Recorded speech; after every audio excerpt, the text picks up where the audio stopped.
SWAT box, what are you doing here? This is a combat zone. It's restricted. Ease off on your main thruster and head over to patreon.com/SWOCBC for episodes of our all-new series, Inside the Insider, where the gang explores articles from every single issue of the official Star Wars Insider fan magazine in order and get an even closer look at how Star Wars and its fandom have evolved over the years. New episodes with each public upload months earlier for patrons. Red 24, Red 30, follow me to patreon.com/SWOCBC for the latest episode of SWAT Box, Inside the Insider today. In target range, it's ahead. All ships jump to light speed.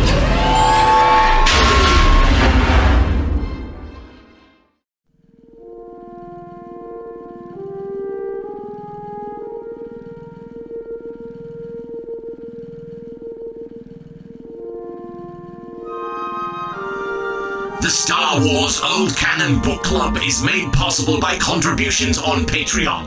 Head to patreon.com/SWOCBC for ad-free episodes, reading guides, movie and TV episode audio watch-alongs, and more. Today's Old Canon Fact of the Day comes from a Guide to the Star Wars Universe, 3rd edition by Bill Slavichik, first published in 2000. After the two survived a raid on an Imperial weapons depot, Jabba the Hutt made Effent Mon his secret internal security officer. He tried to convince Jabba to believe Luke Skywalker and let the Jedi and Han Solo go free. Jabba refused, and Effent Mon decided not to ride out on the sail barge that day. He returned to his homeworld Vinsoth and founded a sect of Force worshippers. Today's selection is Star Wars, the original Marvel Years Volume 4 by David Michelin, Walter Simonson, Joe Duffy, and Tom Palmer, among others, whose latest issue was first published on April 12, 1983. Enjoy the show, and may the Force be with you, always. Hey, you Imperial swine! Hey, you goddamn space pig! You tell him, Shira. You tell him. You frickin' astro-fascist! Yeah. You frickin' triangle That's writer! Shira telling you that. She's our hero. dumbass. And if anybody kills her that's on our side, we're gonna be real We'll be mad at so him. mad at that guy. Welcome back. Luke Skywalker, you complete ass. If you don't stop killing Shira right now. Stop killing her. Stop having killed her, man. It sounds like he'll kill her multiple times because she can't die. Dude, she's godless. She's the Winter Soldier except for not superpowered. You are so accurate. You're starting to get there. You're starting to get there. You're very close, yeah. Welcome back to Star Wars Old Canon Book Club, the Star Wars Original Marvel Years, Volume 4, Part 2. We're here, second half of this long-ass book. Shit's getting crazy, guys.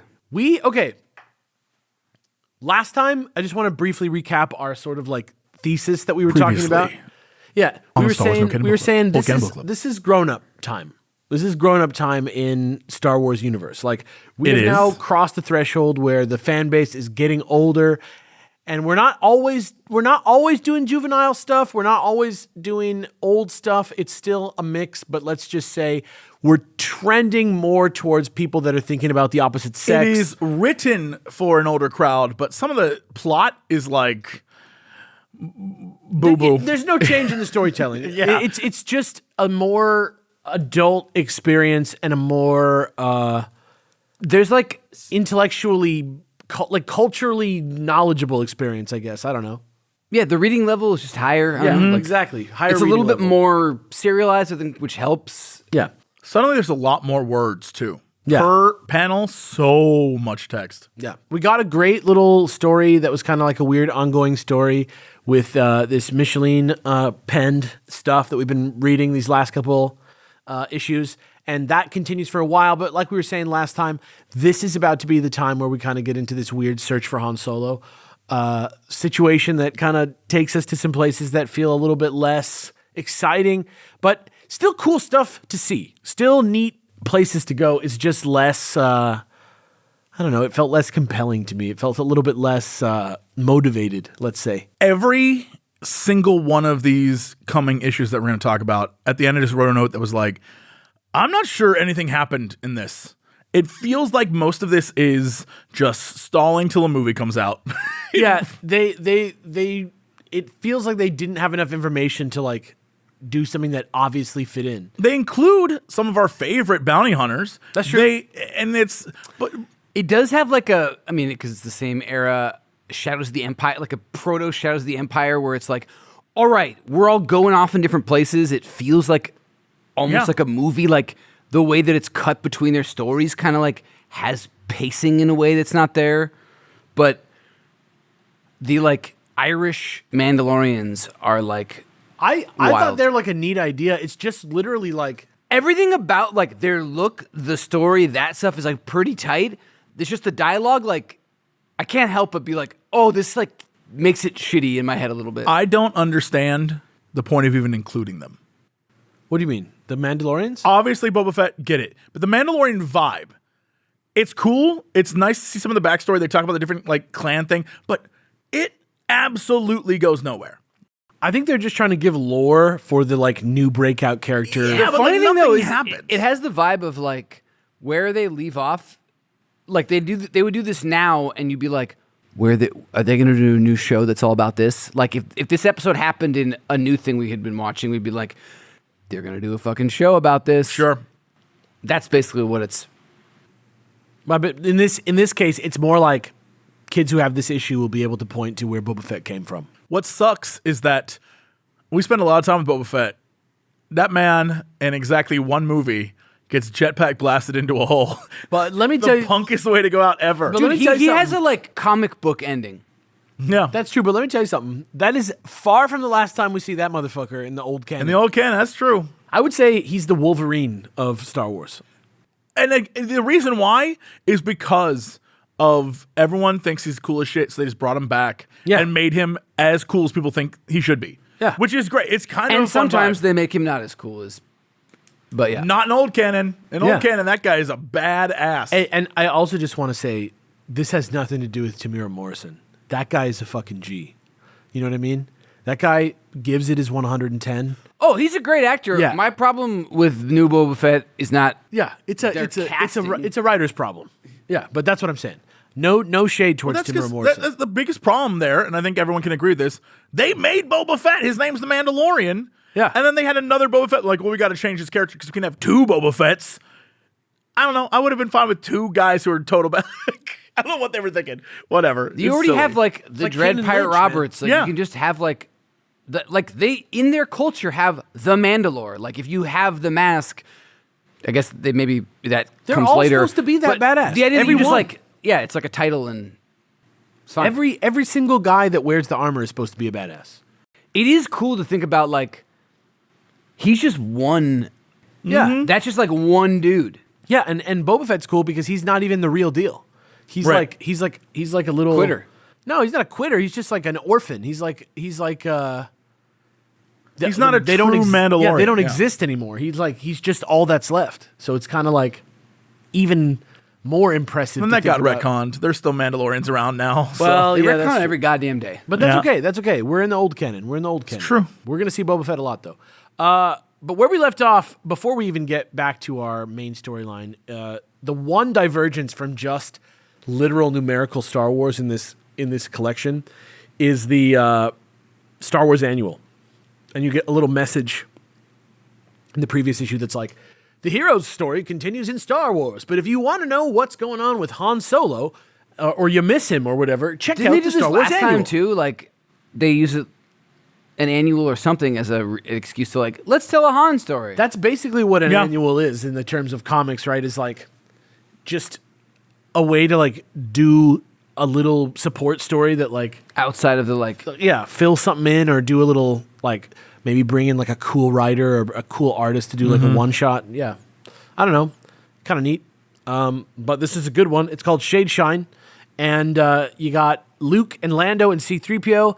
And they're on Ventuine trying to get away from some stormtroopers. I just want to say for the record, Ventuine sent me down a rabbit hole of looking up how many. Tatooine, they were just like whatever. Oh, my friends. Dantooine, Tatooine, Ventuine, Alpluine, Apluine, Carduine, Deltuine, Entuine, Henduine, Henttuine, Calduine, Kenduine, Clatuine, Karatuine. The list goes on and on and on. And I was like, this is so stupid, it makes no sense. And then I actively remembered England, Holland. Yeah. Like, we just add, or Kazakhstan, Uzbekistan. I was like, oh, well, it's not nearly as aggravating as I thought it was going to be. Pretty clever, Star Wars. I was like, all right. So was that all Legends shit? It's all Legends. That's so There's funny. So Vectuine, Voluminine, Zeltuine. There's so many. It goes on. A galaxy's worth, if you will. Yeah.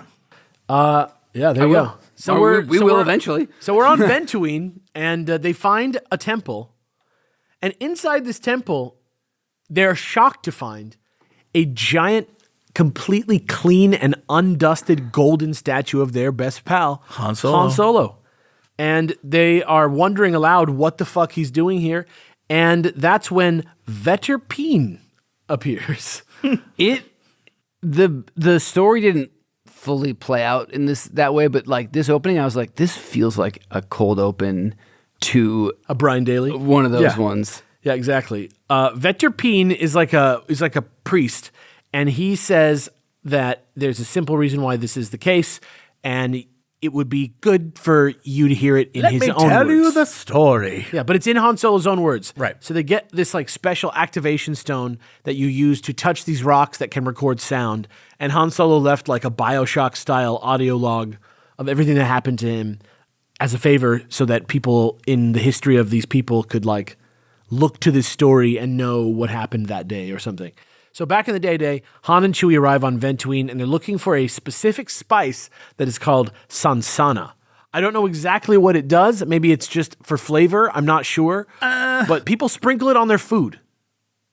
So I don't know if that's like just like a Dune thing or what. Yeah, this is like real Dune level stuff. I feel like later on, spice really just becomes like drugs. But here it gives you like powers and things that felt very Dune-y. This could be like that time my friends in high school put magic mushrooms on hamburgers and tried to get high.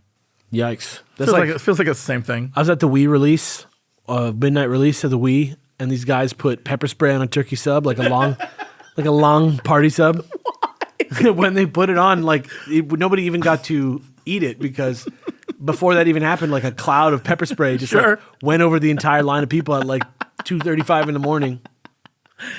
It's fucking insane. Anyway, young Han and Chewie are on Ventuine looking for the Sansana, and they want to go together, but Han decides to tell Chewie, actually, there's no Wookiees out there, so you got to stay on board because it would be just too...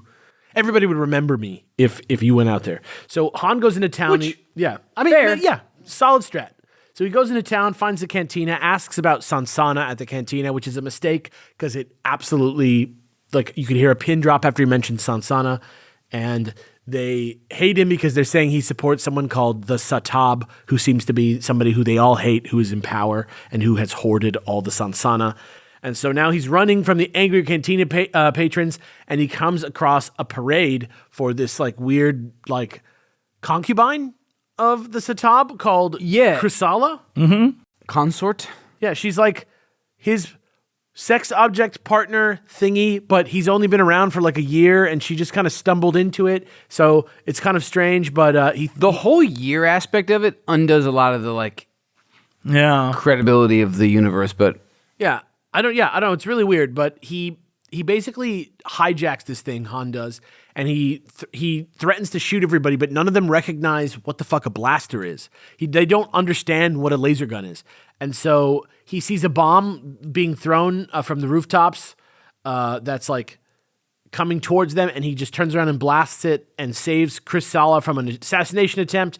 But it turns out that at the same time that that's happening, there's like the people that Veterpine are from who don't like the Satab and are like trying to do terrorism, basically. They're like this monks. is super Dune also, because there's a prophecy about a person that's going to do some stuff, and like Han was nice to Veterpine or whatever his name was, and then also when they're trying to like kill it, and they go out of their way to repeatedly be like, I don't like violence, but we have to do this kind of thing to like whatever, that when he like stops that assassination attempt, they're like, what am I supposed to think? Yeah. It is super weird. And then so they go back to because now Han's a hero to these people. So like he gets taken back to the Satab's place as like a guest of honor, and he finds out that the way this works is that there's something called the Shade Shine, which is like a rock necklace that you wear that gives you insane powers. And the guys that threw the bomb, they caught them and brought them before the Satab, and he was able to touch him and cause him to rapidly age and die of natural causes for aging reasons at like age 18 or something like that. So that's crazy. The dinner goes on, and they're like, "What about that crazy thing you had that that shoots flames?" And he's like, "Oh, my blaster." And they like take it from him, and he realizes that the whole planet has no like mechanical stuff. Like they don't have any sort of like weapons with energy at all. So then he sneaks from the room that he got in the palace, and he gets caught by Krisala like sneaking around, and she's like, "Oh, sneaking around looking for me, huh?" And they have this like weird exchange where he pretends like he's like, "Oh, they have security in your bedroom and stuff," and he's like trying to like sneak around, but they go back to her bedroom. He was like, I think the plan was he was going to try and locate where the spice was so that he could like get the fuck out. Yeah, he was just trying to like not play in this game. He was just like, I'm just going to keep on going. But then she seduces him to her room basically and tells her about the Shade Shine and about how she used to be a peasant and how like he just chose her as his like companion. And then, they spend the whole night together and like fool around and stuff. And maybe the Satab can see them, which is weird because she says that. And then they have sex for 5 hours. Because it gives you like molecule control, and it gives you like, does it give him foresight? Like it was able to feels watch. like it's like the Dune stuff where you like just get a bunch of extra knowledge power stuff. Yeah, well, I forget what the spice is called in Dune. The main spice. I don't remember what it's called. But it sounds like that. Is that just called spice? That's what like we call it, but I think it has its own name also. Oh. But yeah, so then it's morning now as she's telling Han all this stuff, and then it's breakfast time at the door. So Han sneaks back all the way to his room and gets invited to go see the Sansana mining operation. But actually, it's not that. It's actually a trap for Han, and there's like a big monster there that they like trap him with, and he's able to like get out of the way and like trick the monster and kill it. Clever old Han. Oh, Han. What is he? He like rolls out of the way, basically, right? It's an epic maneuver. So straight up that like Jordan the Forge rolling under the slow moving door. Yeah. It is so silly. He just does like, basically whatever. And then they're like, Lisan al-Gaib. And so he passes. That's like his test that proves that he could be the new leader. And they don't explain why they would make him the new leader yet, but that's what they're talking about. So they take him to a temple, and he tries to take the stone, but Krisala stops him because she doesn't want him to touch it for some reason. And then there's a riot because like some of the priests turn out to be spies that are like, the ones that we meet at the beginning, Veterpine and them, like the guys that threw the bomb basically. And they run off in the chaos, Han and Krisala, and she's like, listen, the deal is every year we have to get a new ruler because the stone is like too powerful and it burns you out. So like you rule for a year, that's the deal, and then you go into like suspended animation by walking into this crazy room. It's like and temple. Maybe someday we'll fucking like cure you, and then you guys can like come back out. But until that day, you're just gonna be floating in there. And so that's why she didn't want him to touch it, because when you touch it, it auto converts you into that kind of battery. So he's so he looks. It's insane. I know, but he looks in there and he sees him, and then the Satab arrives and he tries to make Han touch the stone, but instead of that, Krisala sacrifices herself and touches the stone, and Satab is not able to get into the like suspended animation chamber before he burns himself out. He gets too overstimulated by outside stimuli. He starts hearing like bugs crawling on the walls and stuff, and he can't turn it off, like Superman getting his powers. And instead of like her and him have like a very baby Dr. Manhattan battle. Yeah, just for like a second. Yeah. But then he literally crumbles into a ball on the floor and like burns away. So that's what happens to him. and then he turns into ashes, and then Chrysala, instead of like ruling for a year, immediately goes into the thing and goes into suspended animation. And then in the present, the stormtroopers attack them again in the same temple later, and Luke like uses his voice recorder in another room to like lure them in there, and then forces them into suspended animation. Got him. So they go into the room not knowing. Seems unethical. I don't know. Seems unethical. Seems dishonorable, but works for me. And they all escape, and they're like, in a way, Han Solo saved us, because if it wasn't for him telling that story, Luke never would have been able to use the like talking rock to like throw his voice so that we could like hear it and then get out of here. Stop these stormtroopers, these things that we've killed millions trap of. these men for all eternity in suspended animation. Not just that. I still can't get over the fact that Chrysala's plot is the monk dudes are trying to kill her with a bomb. And then she's like... Because she's the like, there's not really even a reason to kill her. Right, but then her story is, I will then sacrifice myself for them. Like, there is no point in the middle where she's like, well, here's why I would do this. Or I guess he like made her see good, and had but like They really don't, good they don't sex. spend enough time to like talk about it, because like she seems to not like the Satab. At all. Also, like no one Obviously, yeah. does. He's like super powered. We can't like, you have to do it. Yeah, and so when she gets the superpowers, she could easily, like, there's things she could do to change this. Like, it's like one of those things where they clearly didn't take the time to like, F it, she's gonna do this. This is what she's meant to do, rather than like, here's a character and we're gonna like have her have a character. Yeah, The exactly. weirdest thing to me was like, She literally just fucks Han Solo and then dies. Yeah, that's it. and then she's like, well, I can't. Doesn't she just be like, I can't even spend time with you. I have to go in and spend the animation. Yeah. And you're like, okay, well, you have a year. Right. Why don't you like She could change the whole society. maybe even try and fix the thing? There's like a bunch of things you could do with your power before it goes, and you're just gonna go sit in that thing. Yeah, I guess. And then Han decides to just like strap the rock to his ship and blow it up so that nobody can be the ruler, right? To break the cycle. Which is a good idea. It's just a weird like. Yeah, kind of weird. Kind of like if They're you all were just in there, gonna- I would have just taken it and sold it, to be honest. Or, I don't know, have blown up the temple. It's like weird to be like, okay, we're gonna leave this temple, and these people just. It's like they're frozen in time too. I don't know. Are they gonna be in there for eternity? Like, what's the Lots of unanswered questions. We'll never know. What if it answers all? to. What if it all pays off in like 20 issues? If we find out that comes back, I will be blown away. Yeah, that'd be dope. But that is the annual. The thing, this one so felt like a Doctor Who or a Star Trek, Yeah. like just the whole setup for it. And then like, I don't know, the year of ruling seems like so too small. Like, why would you want to be a ruler? It should be 10 Everybody years. like knows about it. It's not even a secret. It's just a very weird, like, yeah, like I'm not here if to. you're going to burn out, don't take the stuff. Yeah. Also, the idea that it's like a time thing, wouldn't it be how much you could withstand? You know what I mean? Like, everyone would have a different time limit because everyone has a different threshold, I would imagine. Right. Or how much, or it's like you have the stone, but how much you use it determines how much your batteries drain, like that kind of Or thing. maybe most people just don't wait till they're like about to explode. Like maybe also, it's not like exactly a year. Yeah. The Satab was really excited about Han because he's like, oh, finally I found someone who can inherit it. But you're like, why? Like, Yeah. what about him does this? Like, What does it matter to you? You're gonna go into fucking suspended animation right now, and you're the ultimate ruler of this. also, place. what's going to happen when all the ultimate rulers come out? Are y'all going to ultimately rule together? Or like, just a very weird, Yeah, I would be like, not a lot of answers in no, this one. thank What you. about those stormtroopers? Do they get powers?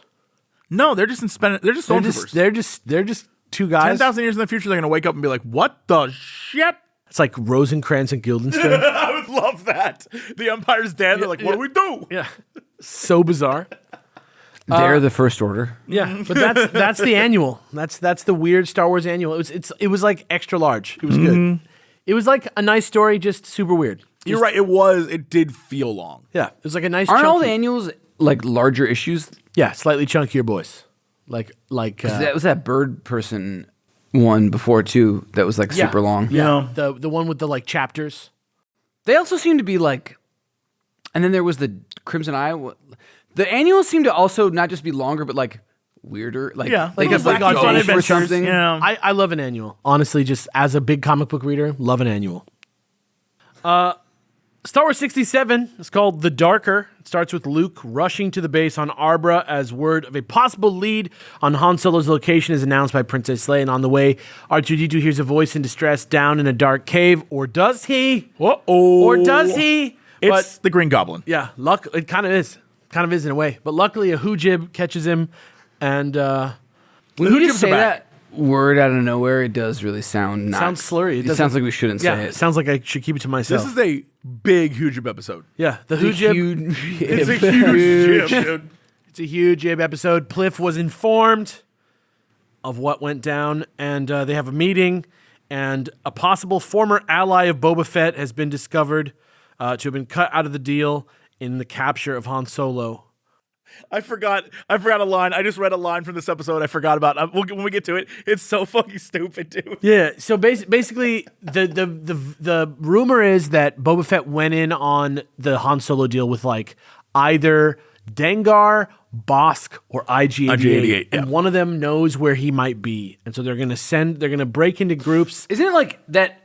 And they hope that one of them is sore enough to help. That's the mechanics of this situation. That's the next couple issues. Is She's just tired of this. looking at the fucking hologram. She'll risk it all for the real Leia straight thing. up just puts on that flight suit and looks like a true badass from this point on. It's true. She What actually. if after all rips. that she like they finally fuck and then it's like just a terrible lay and She's like, you know, should have gone with Luke. He got that golden dick. I heard about it. But guess I what? missed the idea of it. But guess what? Yeah. That's not what happens. No. That is not what happens. Yeah. They do it, and they do it a lot. Some might say too much. I say just the right amount. No. The meeting happens. Pliff tries to tell Princess Leia about everything, but C-3PO gets in the mix. Pliff tells C-3PO about R2-D2, warns the cave that R2-D2 went into. Nobody goes down there because it's evil, which is something that maybe you should tell someone. So C-3PO... Oh, by the way, the home that we let you move into has evil a basement. An evil abandoned basement that nobody goes into because it's evil and dark and evil. So C-3PO gets Chewbacca to go with him down. The Green Goblin lives there. R2-D2. Yeah. And he's talking to himself in a mirror. Actually, the like British people do make a little. I feel like that guy is feels like a little up from that. Yes. So R2 and Chewbacca go into this cave, and Pliff goes with them, and they get to this like weird energy field thing that Chewbacca like just kind of like wills himself through, but there's like a little bit of time. It's like it takes a second for him to do it, and it makes him angry. And on the other side, they find like this dead city, and hanging in the middle of it is like the dismantled parts of R2-D2 displayed like the fucking Blair Witch Project or some shit, which is crazy. And then the Green Goblin himself comes out. It looks just It's like a mix him. between the Green Goblin and Zorak from Sure, yes. Space Yeah. Ghost, because he's got the second set of Yeah, a arms. little like... But it really does look like old school the Green Goblin, and he calls himself the Darker, which is the name of my poopy that I just made earlier. And the Darker invites C-3PO and Chewie to dinner. I cannot stress you enough. The man literally goes, "Can I interest you in a bit of cheese?" Yeah. I can't believe that's the villain of this. They're like, no. Pliff, get the fuck out of here. And Pliff just runs back to the base. He's good. Him and all the rest of the Hoojibs just peace out to tell Leia. And the Darker tells this story about the ancient civilizations of Arbra, who got so advanced as a society that they were able to delve into their own psyches and carve out the darkness in their emotions and like their dark feelings, and left behind the sum of all of those things in the corporeal form that is the dark. This is so Alan Moore or like a Grant Moore. Like The thing that's weird about it, though, is that Alan Moore's Star Wars was absolutely terrifying and psychedelic and like upsetting the way it was presented and meticulously written. I guess just the like description of this sounds No, like that. 100%. But that's what I'm saying. They do it so boilerplate and like mundane here that it does not hit the same at all. Like this one is definitely like closer to Star Wars than what Alan Moore did. But in this case, I almost prefer if they're going to swing to just like swing big. Is the least threatening manifestation of the darkness that has ever like. He looks so weird. He looks like a horse that like got the toxic Avenger happened to. Yeah, it's fucking weird. So he's in an emotional force field, which is why Chewbacca couldn't get in because Chewbacca gets mad really easily. right. Which is very, very funny. That's true. So That's facts. because of this, though, the Darker is able. I hate that name, by the way. I wanted to call him the Darkness. So it's the Darker. You're right. but he's the Darker, and he uses Chewie's anger to like control Chewie, and he like sends him after C-3PO. Yeah. And C-3PO's like fucked. So he like runs away, and he finds a book that has like an account of what happened those last days, and he finds out something about the Darker, and so he starts going back to get R2-D2, and together they are able to figure out that the only way to destroy him is by touching him to the force field to like short it out and like cancel it out with him or something like that. And so C-3PO is about to get beaten to death by Chewbacca like Han Solo, or like Indiana Jones is going to kill Short Round in Temple of Doom. Sure. And then he's like, Han, there's still a chance to save Han. And it snaps Chewbacca out of it. And so then Chewbacca turns to the Darker, and the Darker's like, back under your own power, I see. And so they snap out of it, and then he throws him, and just like the Hoojibs like jump on the Darker and like distract him enough so that Chewbacca's able to throw him at the force field. Chewbacca punches him through his guts Yeah. and then launches him like Team Rocket. Yeah. Up to. It's the goofiest. He dies like a bug. He dies like a bug in a bug zapper. It is straight up like watching Peter Parker like twirl the Green Goblin with webs. Yeah, like Marvel vs. Capcom. It's like so send over him the top. straight. Like when Homer is teaching Bart how to hunt, and they use the like little noose. Yes. And he throws the rabbit like over the horizon. Yeah, same thing. You can hear the like ding Yeah. as he disappears. So fucking stupid. This is the weirdest, like, this sucks. I don't know. This is weird. So then they get out of there and they go save Han. They go The set out whole to save Han. next several issues Is it like, supposed to Han be Solo. like, there's already a thing about, like, the droids, like, oh, the things they fucking see when they get up to their own. But it's, like, so weird that some of these things are, like, it's just nonsense. It's crazy. Yeah, absolutely.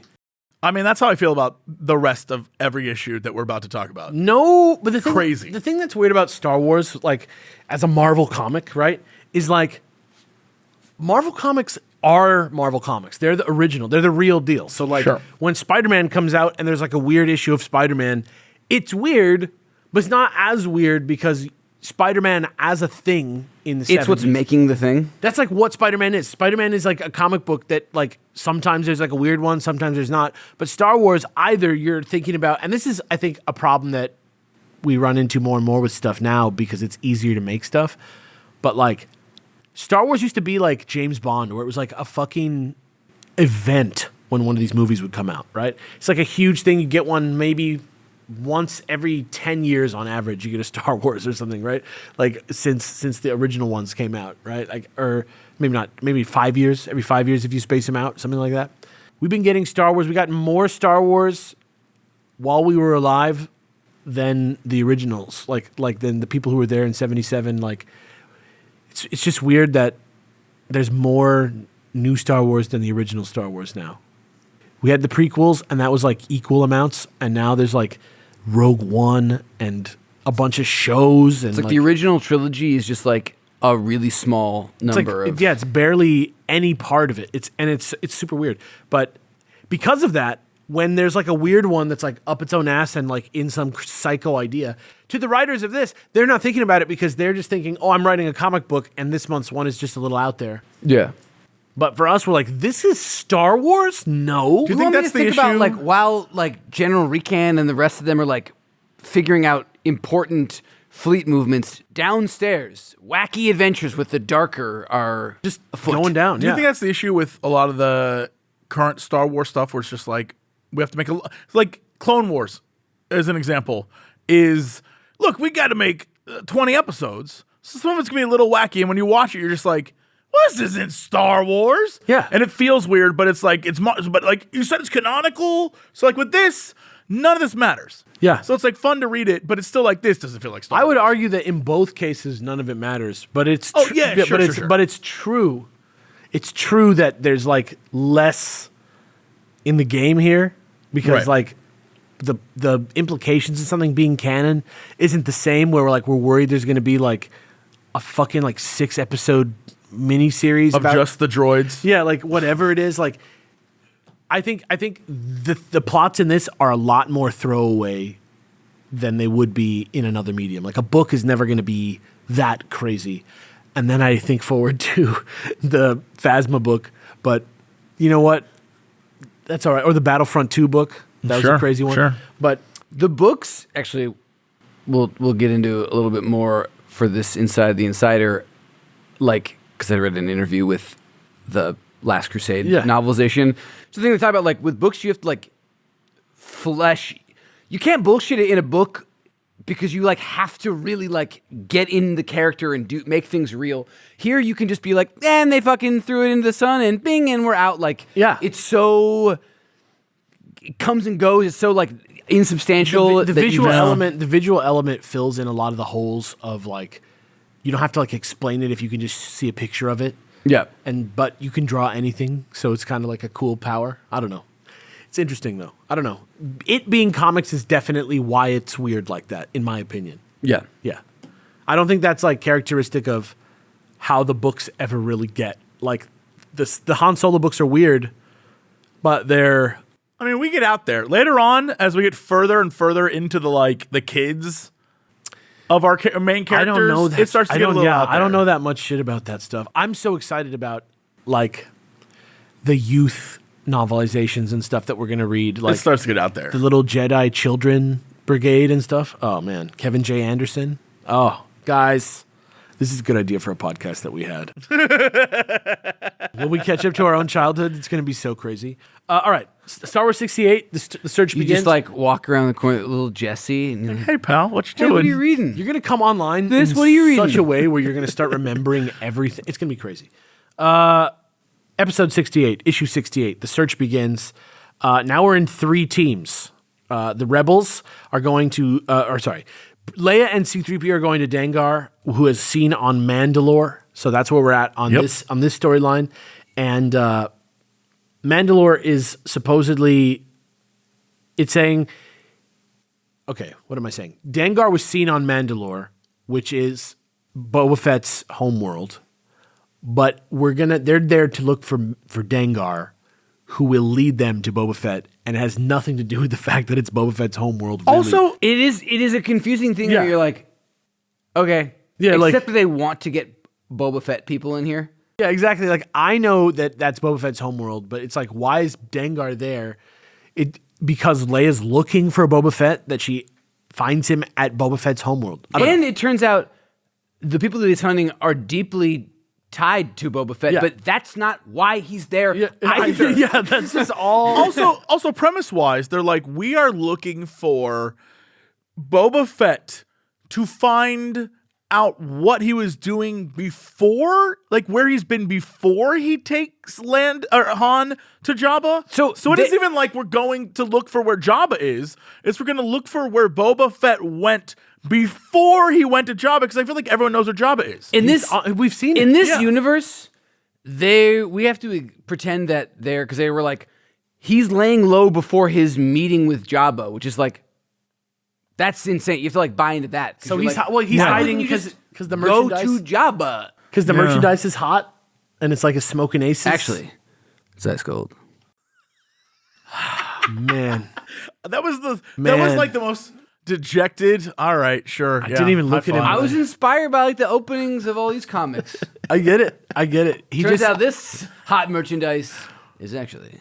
He's like in a blanket and a jacket, and he's got like fingerless gloves on, like old Indiana Jones in that one Jazz episode. I got a really cool facial hair situation going on. Yeah, he looks like. I got Jeffrey Dahmer glasses. He looks it's like Jeffrey Dahmer's here with me today. He looks like a recluse I'm ready billionaire. to eat you alive or whatever the fuck. If Howard Hughes was the dude, Yes. was Jeffrey Dahmer. That's what Jeff. The only thing missing right now Clancy is Javis instead of has being in going a on chair, right now. Davis was in a wheelchair and a sexy nurse was pushing him around as he was like, I have an idea for a new plane. Take me to Cerebro. He's He's like I need a Legion. nap. I don't know that much about the X-Men. Horrible.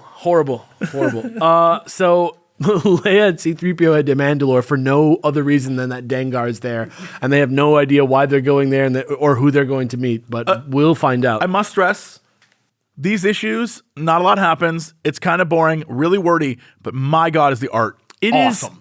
So There's good. 3 Boba Fett's basically, and they do cool psychedelic shit. And It's awesome. It's cool as hell. Just get past their like sometimes Irish, sometimes frontiersman accents. I love this. I wish Mandalore was like this. A lot of Mandalore preserve us. Yeah. This was so funny. All right, But So- like visual, well, we're just gonna get to it. They land. They come across a caravan, and they think it's going to be something cool, but it's actually slavers that are protected by the Empire, and they get kind of startled by them and try to run away, but it doesn't even matter because in 5 seconds, by pure coincidence, literal complete coincidence, a bunch of guys that look exactly like a guy that looks exactly like Boba Fett shows up and starts fighting these guys.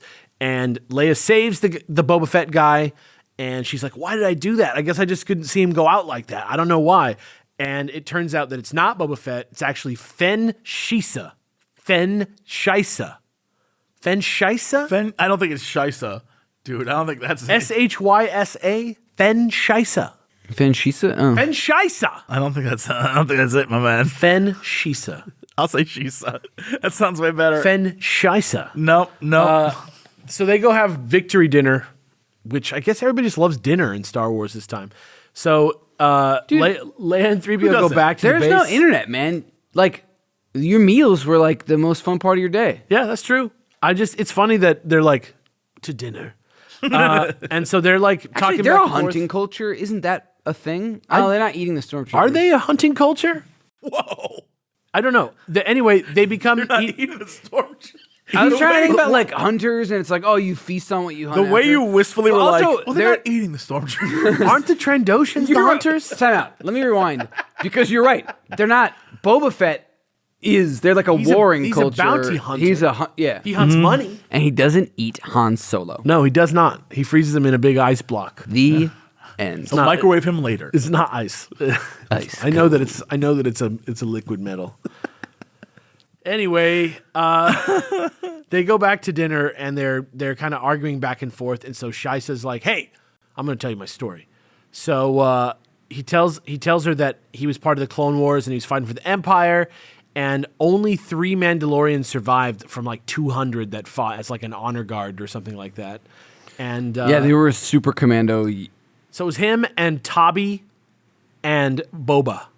Do you think this is very close to some of the storylines they tried to do for Clone Wars? Yeah, I know, right? So I have long years ago when I was part of a group of super commandos charged with the ultimate protection of Mandalore, it was a job I was proud of. But when Palpatine made his move to set up a galactic empire, the government of Mandalore sent us into the Clone Wars on the Emperor's side. Yeah, but Boba Fett was not into that because he didn't play that type of shit. This is the first time that this was a revelation to me where I'm like, wait, it became before it was the Clone Wars happened, then the Empire happened. Here it's he declared an empire, and that was the Clone Wars. No, I mean, technically, the Kinda Attack real. of the Clones is the first battle, and then he becomes Emperor, and then the Clone Wars happens. The Clone Wars happens in between 2 and 3. That's true. So technically, it's accurate. I thought it was at the end of the second one is when he's voted in as an emperor.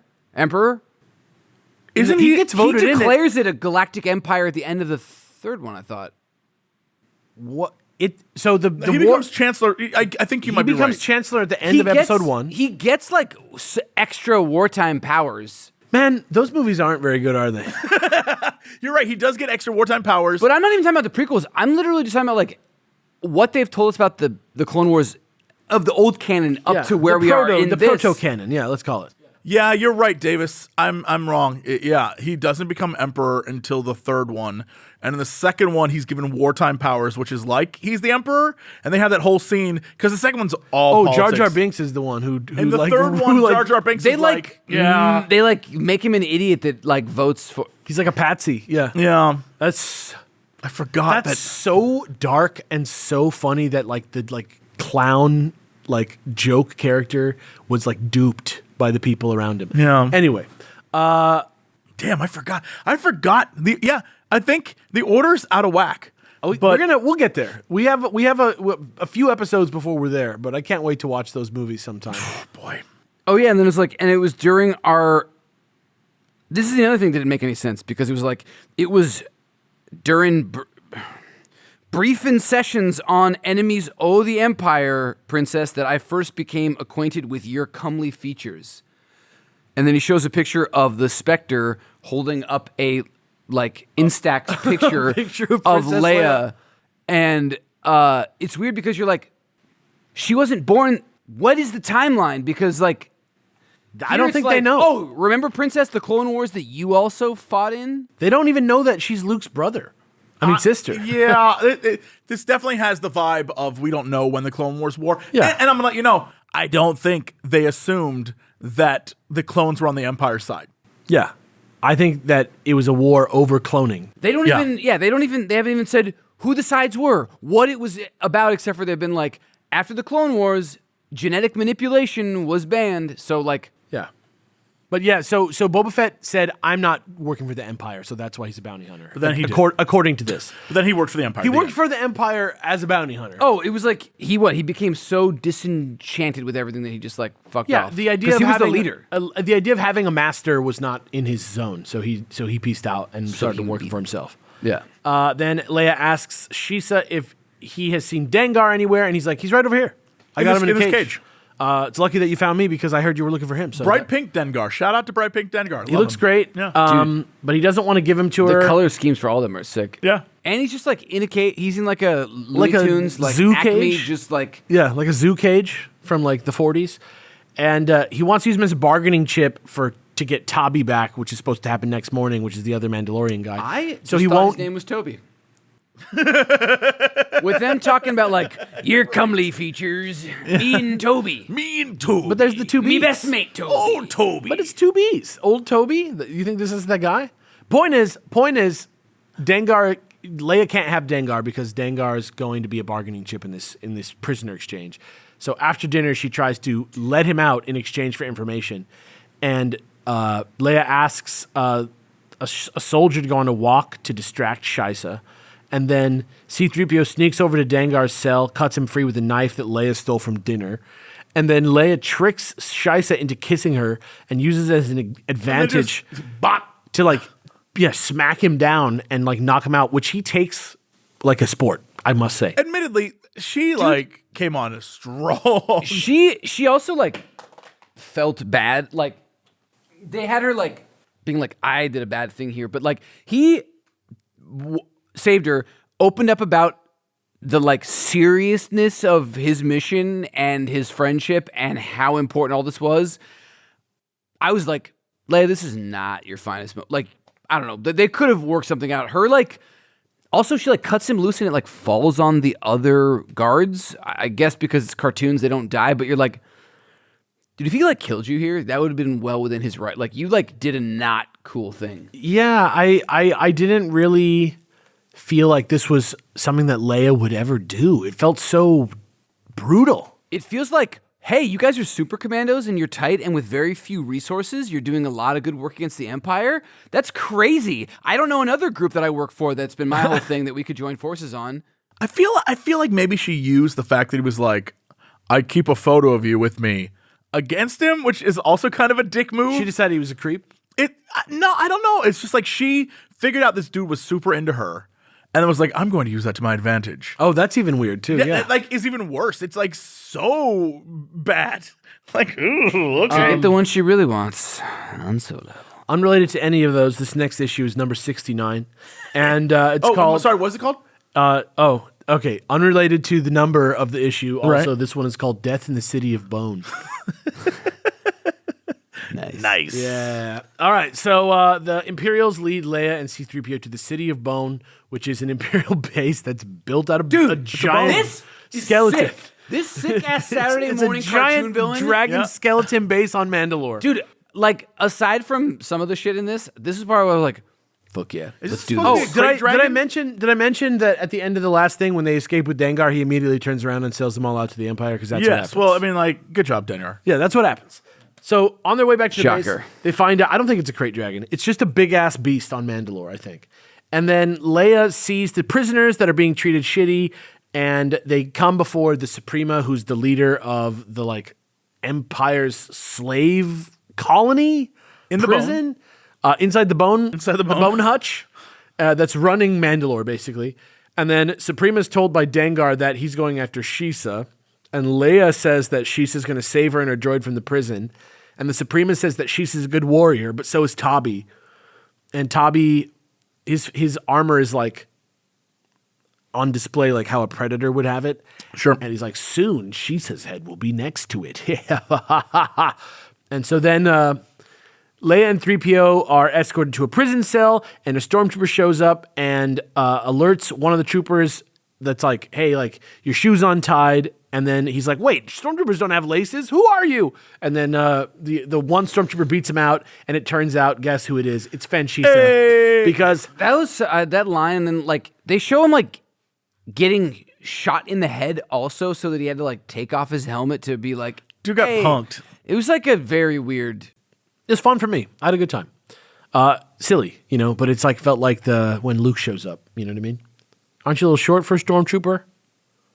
Your shoelaces are untied. Oh, thanks. Oh, I don't have shoelaces. It's like It's a good bit. that's not a good bit. It's like, you know. They're like Spy Kids, then there sure. like aren't shoelaces in the Star Wars universe. Yes, there certainly are. Wasn't that like one of the things they talked about like to make it different? There's like no zippers, no glasses, no like like lace. Like they wanted to feel whatever. So just doing like a very human bit. It's fine. We're in comics land where like they're in Skeletor's lair right now. So take that with a grain of dick. Yeah. But like whatever. I don't know. Do you say take that with a grain of dick? Grain of dick, Yeah. dude.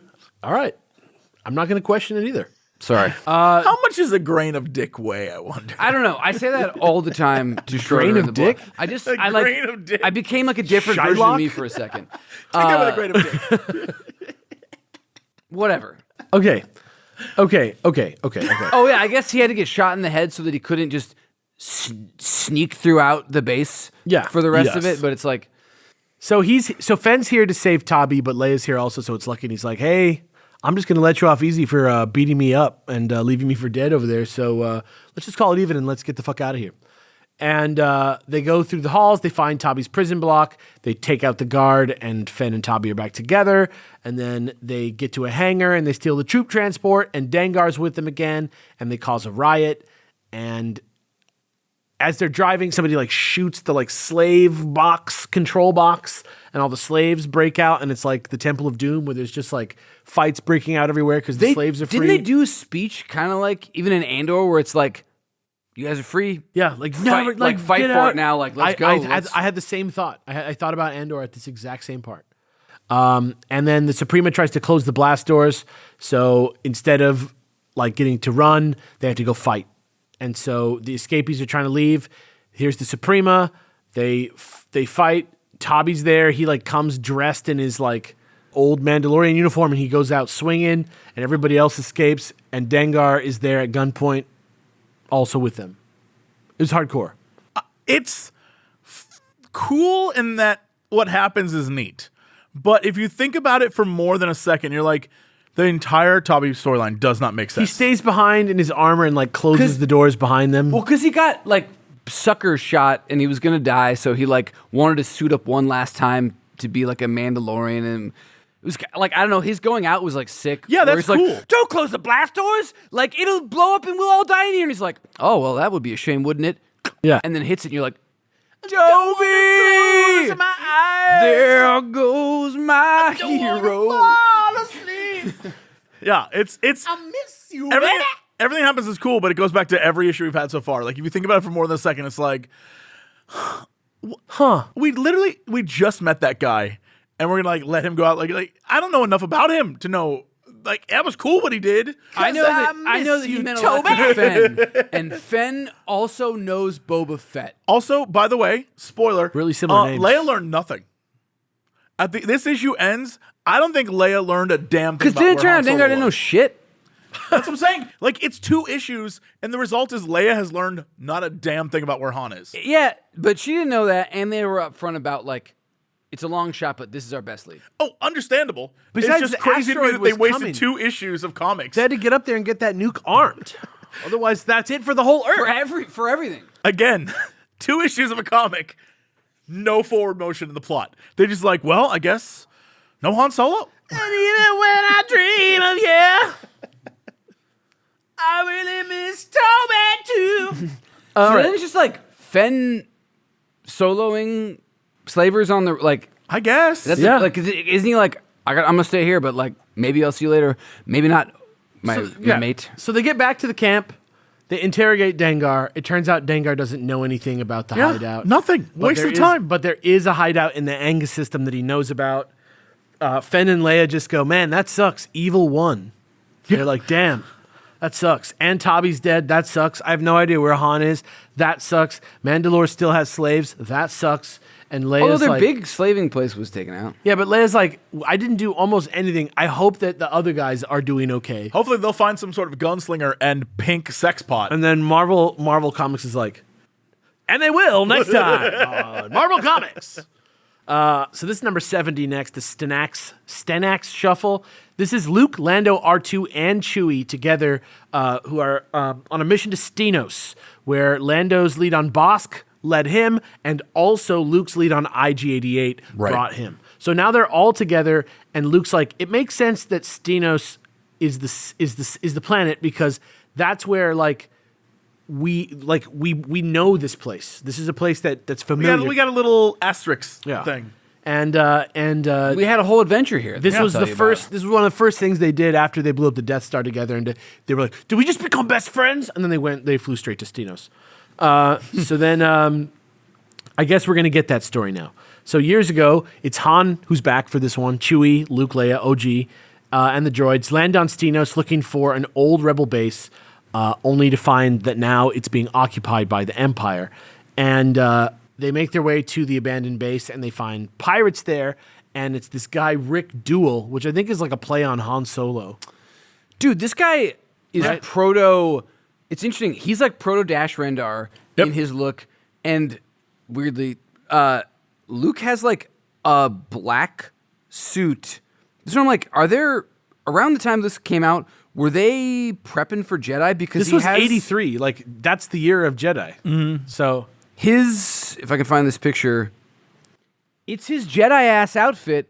Plus, the like, doesn't this become his expanded universe? He has like the vests. a vest for That some looks reason. like his jacket from like A New Hope pockets, but like he is- on his from this Jedi. That's point his on- black suit. Like, Yeah. except for that he's like super blonde here. It's like From this point on, the This is- future, that man is wearing the black suit. pretty much all the constantly. time. His like little weird like theater Shakespeare suit. Yeah. Yeah.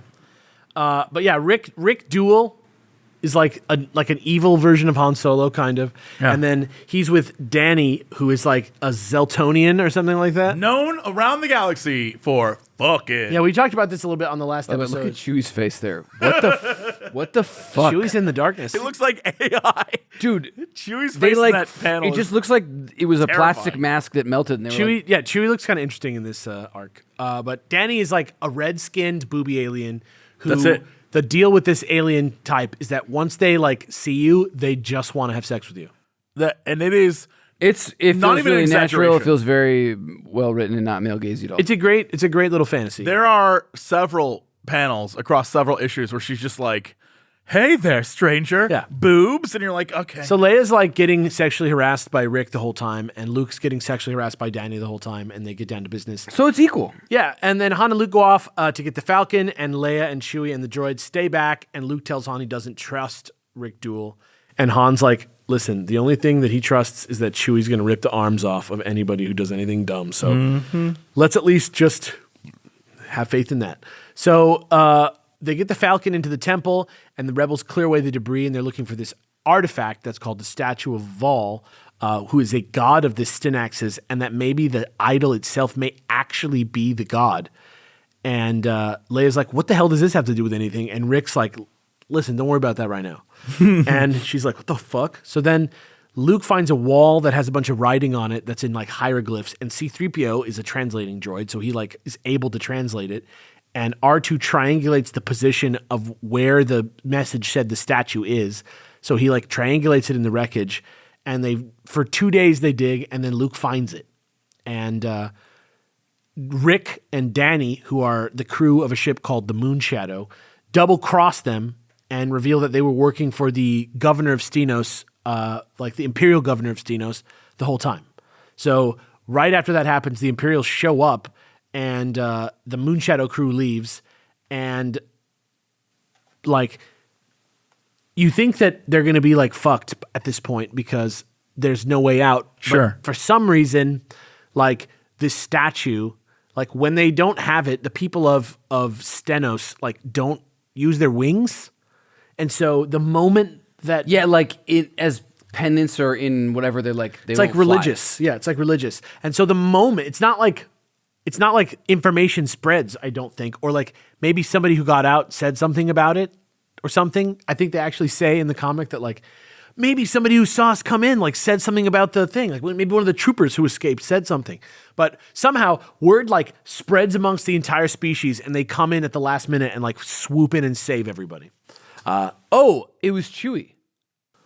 Chewie when he goes off to get the Falcon? Because they were like, there's a whole thing about him and like how'd you get the Stenos people to come? And it was like Chewie spoke to them, and like because they were like, they don't care about human culture, they don't think about whatever. And he was like, oh well, Chewie spoke to them in like the only like language they did understand, which is like the rite of combat. And so he like bopped one, and then I think the implication was, oh, you beat me in like a fight, so like, all right, what's up? Get the guys, we have the thing, let's go do it. Matrix Revolutions. But yeah, exactly. But then at the Moon Shadow, just as that crew's about to leave, the governor shows up and double crosses them and takes the statue from them. Governor Martins, is that his name? Governor, I don't remember the governor's name. Didn't survive. Matrin. And so he takes the statue, and then the Falcon takes off. And then we're back in the present day where Luke's telling this story, and he's like, I have no idea what happened to those people. I have no idea what happened to the Imperials. And I have no idea what it's going to be like when we get there, but that happened one time, so that's cool. Then we get to issue 71, Return to Stenos, which is like the modern day story, which I kind of liked this kind of like flashback and then a current day story thing as a mechanic. I don't think this was like the greatest use of it, but I liked it as a narrative shape. It's an interesting way to get Han back, and they do it a couple times. Yeah, kind of fun.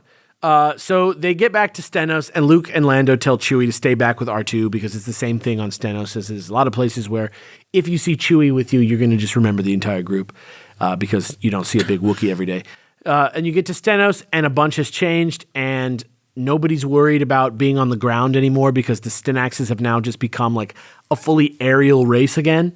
And so the lower, like the ground level stuff, lots of people are allowed to live there now, and it's very diverse, and there's even Imperial soldiers there.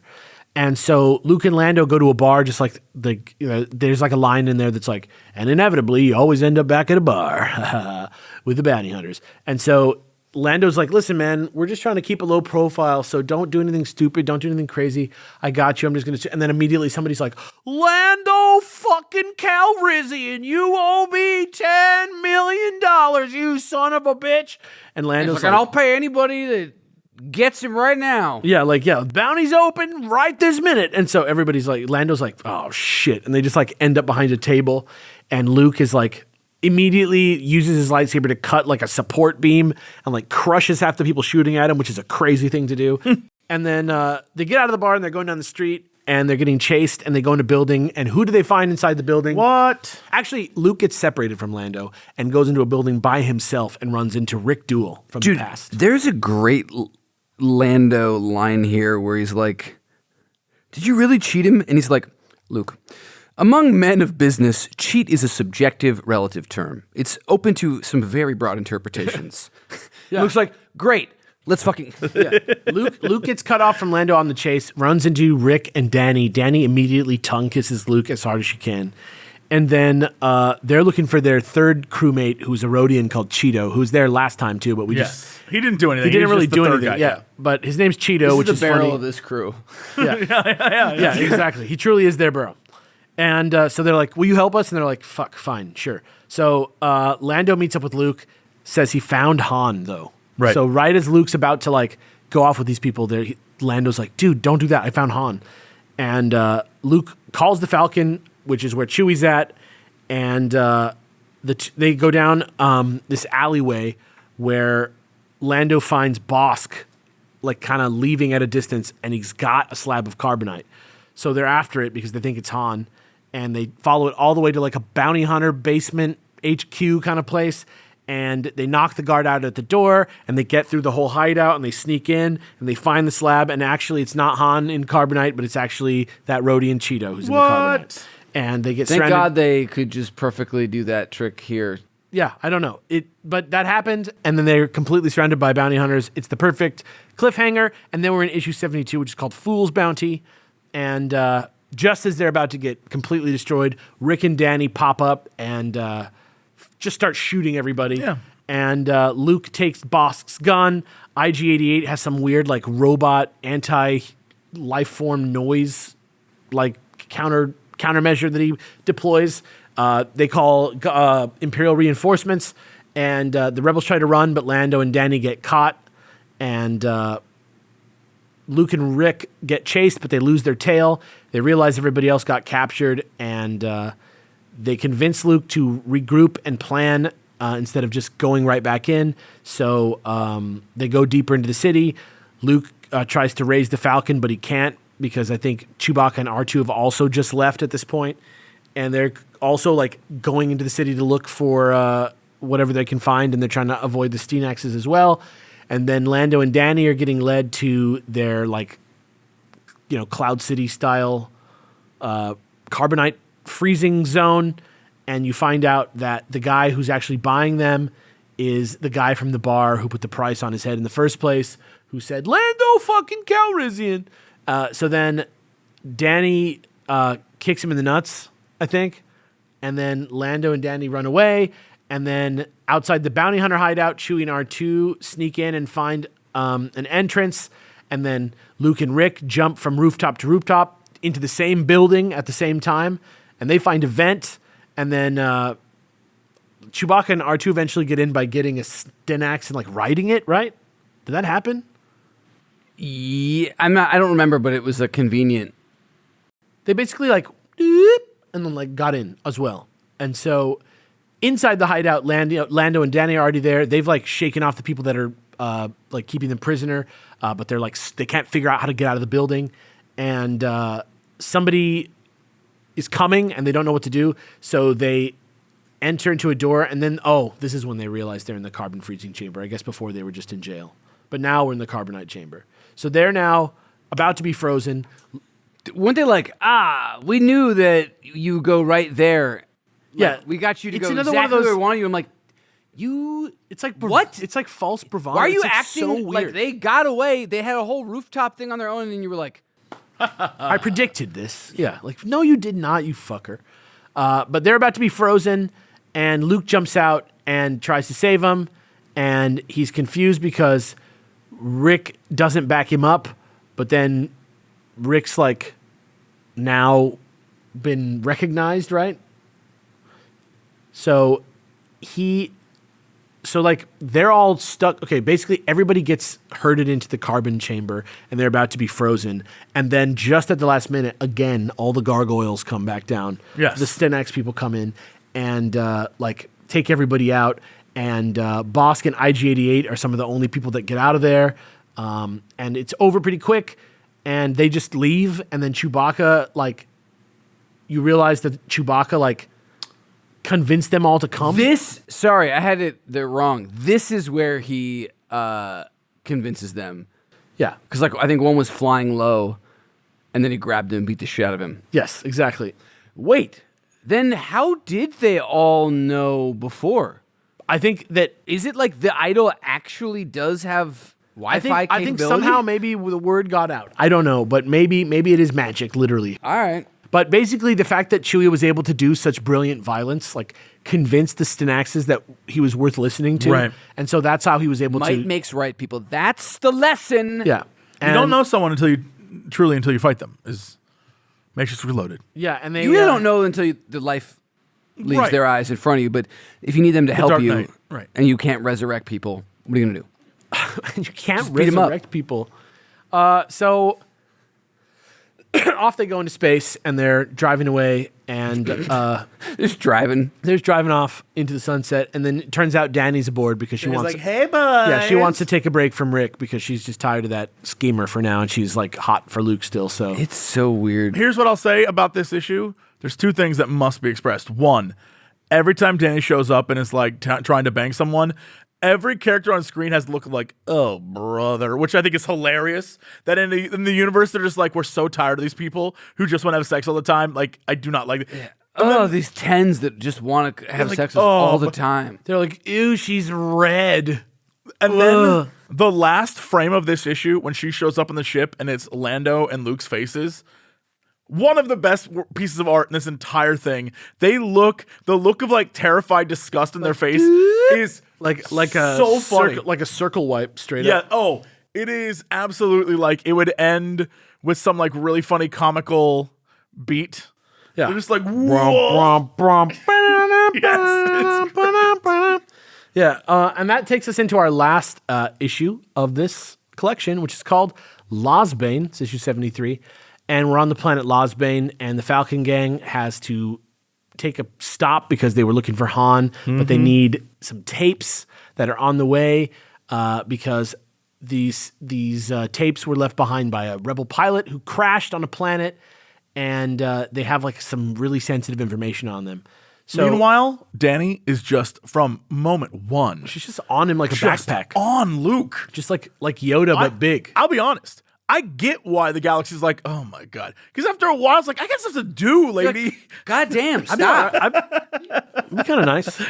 All day, it seems. The only thing I loved about this was the fact that, again, Leia's just like, why is Luke getting so much action? I wish that was me. Where's Han? The first like frame of this is her like against a tree, like, oh man.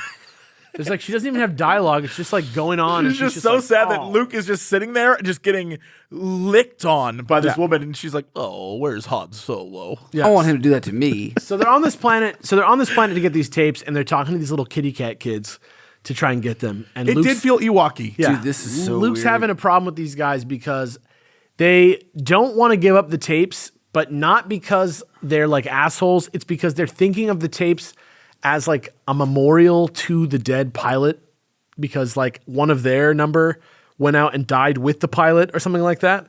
So the tapes are like a religious symbol for their death rather than like data.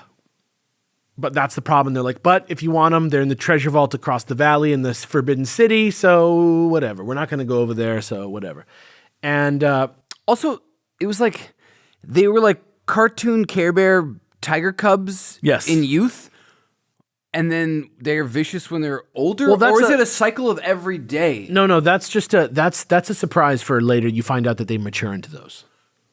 Okay, but then like they're with the cutesy ones who are like, oh, I didn't even know that was a thing. And you're like, are you the same ones that were mean a second ago and it's every day you go through this cycle? Or are you just another group of kids? What's going on? I mean, dude, I'm like, I have no There's clue. no It was my understanding that they just turn into those after a while, and and then they stay like that, and they go over into that city. That's how I It's thought. an allegory for puberty and how you're guess. sweet little boys and girls and what, and then you The become Pinocchio pimply monster. and Fucking your voice Pinocchio drops. Donkey Island or whatever. Yeah. I don't know. So they're trying to fix the Falcon. They're on the planet. And they have some troubles, and they get in an argument. Danny and Leia get in an argument together because Leia can't like get any time to like talk to Luke alone. So Leia's just like really frustrated, and they get in an argument. And so they're like, "Fine, well then, what are we gonna do then? Oh well, why don't we just go fucking get the tapes ourselves then? Fine, and you're gonna help me? Yeah, definitely. Yeah, sure. So let's go." It's like, you know, one of those kind of arguments, and so they just go do it. And the shuttle arrives from the Empire, and later that night, Danny distracts the troopers. Leia gets like a weird hot air balloon together to float across the valley. I love that the distraction is just her being like, ooh, Oh, you in mean like a literally field. her just in a field? And aren't they like, oh man, The I captain's- used to work there. That's so cool. The And then captain they straight leave. up is just like, when I was stationed on their planet as a young Imperial, my God, those were the best days of my life. And the stormtrooper's like, man, I wish I was there. And meanwhile, she's just dancing. And it does that, like, there's a weird trope, I'm not sure what it's called, but it's where, like, if it's a duo of women doing a thing, one is like the sexy one, one's like the goofball. That is exactly what happens here. Leia is like, she can't get this balloon thing to work, and it's like, whoa! Around, yeah. I mean, then it cuts back and forth between them. I was like, all right, that's kind of funny. It was a fun hijink. And then these Imperials just left, which is a surprisingly, like, human, you know, like in the comics, they always are doing cartoonishly evil things. You're like, we'll take her for us. But instead they were like, cool. And then we keep walking. We gotta jump, guys. Yeah. Seriously, we got to go back to work. Seriously, we're new. My first love is the Empire, obviously. But Danny, like, almost misses Leia on the balloon, and so she just like leaps off the cliff and lands like on the top of the balloon instead of under the balloon, and it's silly. It's good bits. 3PO then goes to tell Luke and Lando, and it gives us again another absolutely amazing banger panel. They're doing what? they really, their faces are. I just had to show Yeah, that. they realize Hilarious. they realize that she's gone, and they do this like like Hanna-Barbera thing. Whoa. And then also, while they're inside the thing sneaking around, they come across like a treasure room that's filled with jewels. And then Luke flies across in like a weird valley. And there's this word that these little cutie cats keep saying that's like hooks. Hooks, like Huhks. Hooks. General Hooks. Yeah, and they think they can't figure out what that word means, and then they get across Luke gets across the valley in his glider, and there's this like crazy Bigfoot monster thing that's called a hooks, and C-3PO was like, "That's what I was trying to tell you. The fucking guys turn into these big monsters," and so that's what happens, and then Of all of the like planting and it was just not a. That was not a great. So Chewie's there, and he gets in the way, and he starts fighting the thing. And Lando is... They're even stronger than Chewbacca. Yeah. Damn. And wait a minute. I'm sorry. Luke is he's flying over the thing. Lando gets attacked by the hook. Yeah, because Luke's in that weird glider Yeah. that made me think of Chewbacca in a glider, and I just couldn't stop thinking of Chewbacca in that glider. Chewbacca saves Lando. Chewbacca doesn't ride gliders. He makes Chewbacca machines. Yeah. He makes those Blair Witch like triangles. Yeah, same vibe though. It had these. It's just like Luke's like, I got this, guys. Yeah, Lando is actually the one who was attacked by the hook, and Chewie saves Lando, and Luke is on the glider. Just think of if they weren't in a hurry, the things that Chewbacca could have made out of a hook. Yeah. So that's the city where all those adult cat people go once they're grown up, and that's why it's forbidden. And back in the city, Leia and Danny are on their way out. They get chased to a dead end, also by hooks. And then Chewie starts getting his ass beat by the hook, and Lando pulls out his gun and shoots it, and they realize, oh, wait a minute, these guys are rudimentary. They have no defense against blasters at all. All we have to do is shoot these fucking guys. And R2-D2... Just like... Reminds me of the fucking Harold and Kumar line where it's like, bullets, my only weakness. How did you know? Just like, oh, we can just shoot these guys. Yeah, exactly. Like, but that's like actually what it is. And then R2's like, by the way, the Falcon's ready, and they get in it. Luke gets to the city just in time because Leia and Danny are like getting killed by the hook, and then like it like drops dead, and Luke's behind him like, hello, I saved you. And it's like that kind of like flirty vibe. And I guess Leia and Danny are friends now, kind of, but then maybe not that good of friends, because the next morning when they're ready to leave with the tapes, they see a ship fly over the sky, and it turns out that Danny slipped away a while ago. Stealing all the jewels. That she took all the treasure, and she's going to see Cheeto and Rick and Morty. Yep. What And, a weird, like, that's weird where we to leave keep it. her on for a thing just to get rid of her. I don't know. It was a whole, like, I'm not really, felt like just wild to have her in this, but She was absolutely included to sell issues, 100%. I think we're going to see a couple of these things. where they were like, all right, now there's a hottie on the crew finally. Yeah, but I do think they're going to like come back. I think we're going to see these people maybe one more time or something. There's still quite a bit of Star Wars. Post Return of the Jedi? Yeah, there's still 2 more volumes of this, like before we're done with it. No, but I mean, like, does Jedi come next in order? Do the next volumes happen after Return of the Jedi? Yes. So this is like, so they may come back and Luke's like, I'm a Jedi Master now. Yeah. Like my father before Yeah, me. exactly. And she's like, Wait, give how me long that till- tongue. The very next thing that we're doing is Return of the Jedi. Did they say in the end of the book like he'll return, or You mean I like think so. for Return of the Jedi? didn't the last one right before Empire like? I don't know about the next No, comic. no. It when there was one, the next issue was like. I don't know Before, if the but next, after. I don't know if the next comic is Return of the Jedi. I'm just saying Okay. that the very next literal thing that we're doing is Return of I the think Jedi. wasn't the comic before Empire Strikes Back the tentacle one? Yeah. So I feel like they aren't like, stay tuned for the next movie. They're like, tentacles. They just run out of steam and then they like do the next one when Yeah, it's time. yeah. And that one sells 1 million issues and sells the trade and all that stuff. So that's probably how it's going to be again. It's probably going to be like another just like beautiful art piece that's like even better looking than the Empire one. But I haven't seen it. I haven't read any But we'll of have this. answers at that point because the trilogy is complete. So at that point, we should be like, where do we go from here when the Empire's gone? Like, who knows what that's This gonna is be like almost the end of this first phase. There's like a few other little things to tidy up, a few other little comic book things. But after this, man, like we're almost there. It's crazy to think that we're like almost through the original trilogy, which is like the holiness, like that spawned everything like so early, and then it's just like years of. They'll be back in the mid '90s for us to watch again in a whole new way. I'm excited. Nah. Oh, I guess not that excited. Yeah, get ready. But yeah, that's Marvel 4. Who knows who will be then? Where will the places that will have gone? Like, fuck. 97 is deep in.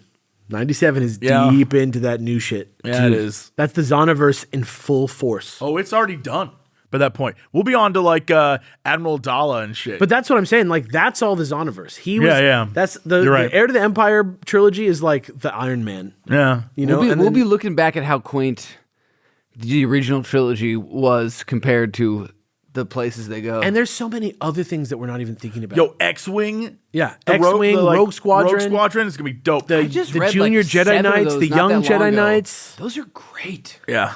That Like other Jedi's cool, but let's fucking do some squadrons, man. There's Let's there's fly. these chapter books for kids that are coming up that are kind of interesting too. That have some neat, like the Glove of Darth Vader and stuff like that. That's a kid's book? Yeah, I know of that by like reputation, only just they're like, they did a whole thing about it. And it's like, just whoa. get ready. Like, there's some shit that we are about to see. This is Cool. This is about to get real interesting. But we still have so far to go.